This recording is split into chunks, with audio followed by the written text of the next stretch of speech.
हे भुवनवासिनः सखायः नूनमिदं शृणुयात।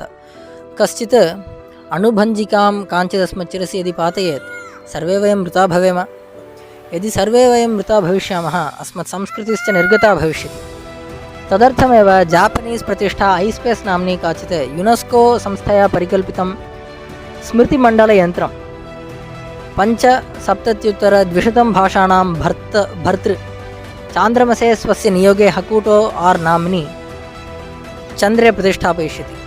चन्द्रमण्डले अस्य स्मृतिमण्डलयन्त्रस्य प्रतिष्ठापनेन सर्वापि अस्मद्भाषाः अन्यानि च संस्कारचिह्नानि सर्वाण्यपि सुरक्षितानि भविष्यन्ति। कश्चित् यद्यागत्य अस्मत् स्मृतिमण्डलयन्त्रं पश्येत् सः अस्मत्सत्तायाः अनुमानं करिष्यति। तेन अस्मत्सत्ता चिह्नरीत्या वा शाश्वती भविष्यति। अस्य विषये